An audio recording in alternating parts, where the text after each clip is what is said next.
شادی سے پہلے لڑکی اپنے باپ سے کہتی ہے پاپا میں کسی کی غلامی نہیں کر سکتی۔ باپ جواب دیتا ہے میری بیٹی کوئی کسی کی غلامی نہیں کرتا، سب اپنے اپنے حصے کا کام کرتے ہیں۔ جو کام عورتوں کے ہیں وہ عورتیں کرتی ہیں اور جو کام مردوں کے ہیں وہ مرد کرتے ہیں، اور یوں ہی مل جل کر گزارا ہوتا ہے۔ شادی کے بعد وہی لڑکی اپنے شوہر سے کہتی ہے میں کھانا گرم نہیں کروں گی۔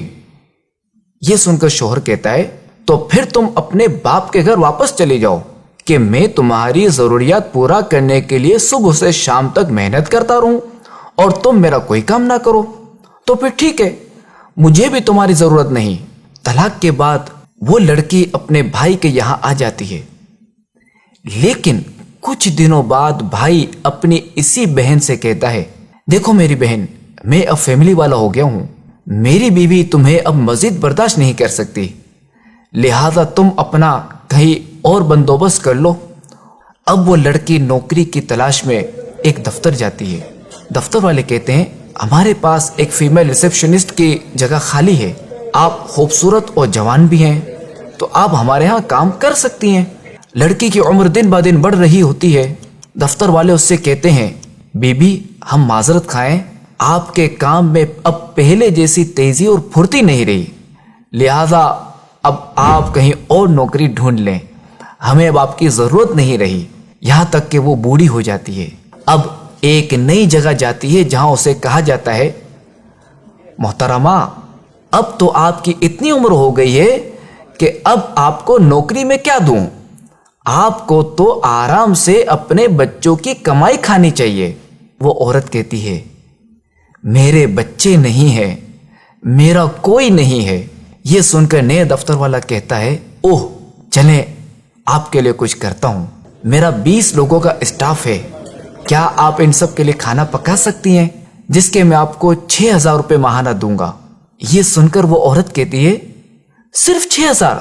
تو نیو دفتر والا جواب دیتا ہے کہ میں جانتا ہوں کہ ان 6000 میں آپ کی ضرورت پوری نہیں ہوگی، مگر کیا کروں میں مجبور ہوں، میرے پاس اس سے زیادہ کی گنجائش بھی نہیں ہے۔ آہ، وہ عورت جو گھر کے کام کو غلامی سمجھتی تھی، اپنے شوہر کا کھانا تک گرم کرنے کو تیار نہیں تھی، اسی دفتر والے کو کہتی ہے ٹھیک ہے مجھے آپ کی یہ بات منظور ہے، اور ساتھ ساتھ اس کی آنکھوں سے آنسو بہ رہے ہوتے ہیں اور وہ یہ سوچ رہی ہوتی ہے کاش جوانی میں ہی کھانا گرم کر دیتی اور ابو کی بات سمجھ لیتی کہ کوئی کسی کی غلامی نہیں کرتا بلکہ سب اپنے اپنے حصے کا کام کرتے ہیں۔ مشہور کہاوت ہے نا کہ میاں بیوی گاڑی کے 2 پہیے کی طرح ہوتے ہیں، اگر ایک پہیہ خراب ہو جائے تو گاڑی کا چلنا ممکن نہیں رہتا۔ تو شادی ایک مضبوط بندھن ہے، مگر اس قدر مضبوط بندھن انتہائی نازک ڈور سے بندھا ہوا ہے، اور یہ ڈور کسی ایک کی کوتاہی، جلد بازی اور بے وقوفی سے ٹوٹ بھی سکتی ہے۔ لہذا اس رشتے کو پروان چڑھانے کے لیے اعتماد، سچائی اور دیانتداری بہت ہی ضروری ہے۔